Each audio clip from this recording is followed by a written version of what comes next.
আসুন আসুন আসুন, প্লিজ আসুন আসুন।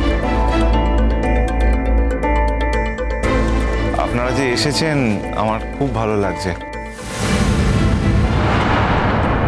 আর আরণ্যক, আমি তোমাকে আরেকটু আগে এক্সপেক্ট করেছিলাম। কেন? হঠাৎ করে আমার থেকে এত এক্সপেকটেশন কেন তোমার? আরণ্যক, আমি এখানে একদম একা। আমি ভেবেছিলাম তুমি আমাকে একটু হেল্প করবে, এই আর কি। কেন, অ্যারেঞ্জমেন্টের সময় তো তুমি আমাকে কিছুই জানোনি, হঠাৎ করে লাস্ট মিনিটে জানিয়েছো।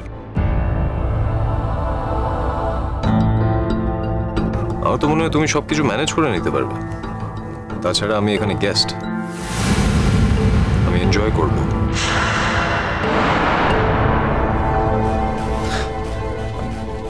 প্রণাম দাদিমা। নমস্কার, ভালো থেকো। বলছি আপনারা বসুন, জাস্ট একটা ছোট্ট অনুষ্ঠান আছে, তারপরেই আমি বলে দেবো, ডিনার সার্ভ করে দেবে আপনাদের। না না, ঠিক আছে, তুমি এতবার করে বলেছো, সেই জন্যই এলাম।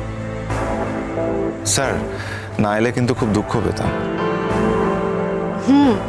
সেই জন্যই তো এলাম। না হলে আজ আমার শরীর খুব একটা ভালো নেই, ভাবছিলাম, তাও তুমি এতবার করে বলেছো তাই এলাম। কি যে বলেন, আপনারা না এলে হয়?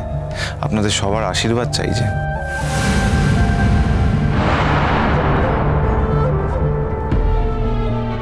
আশীর্বাদ? আশীর্বাদ মানে কিসের আশীর্বাদ? না মানে আপনারা এখানে এসে খেলেই সেটাই আমার জন্য আশীর্বাদ, এটাই বলতে চেয়েছিলাম আমি। ও তাই বলো? আমরা ভাবলাম তোমার অনুষ্ঠান হচ্ছে কোনো আশীর্বাদের। হয়তো কলকাতার কোনো মেয়েকে তোমার পছন্দ হয়েছে, তুমি তার সাথে বিয়ে করে সেটেল করতে চাও।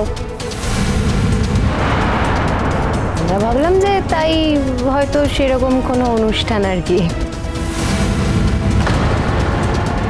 বাট এখন যা দেখছি আমরা ডেফিনেটলি ভুল ভেবেছি, তাই না?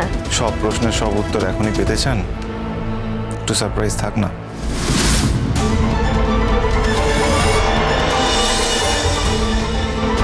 কিসের সারপ্রাইজ দিতে চাইছে? আজকেও অ্যানাউন্স করবে ওদের বিয়ের কথা?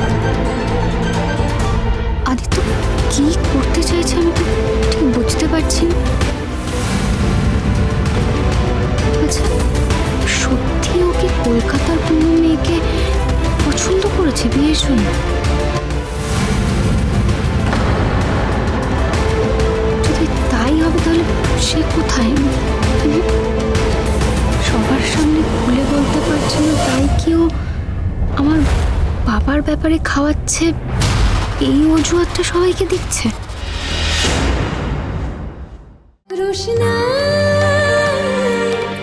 রোশনাই সোম থেকে রবি প্রতিদিন রাত 10টায় স্টার জলসায় ও জিও হটস্টারে।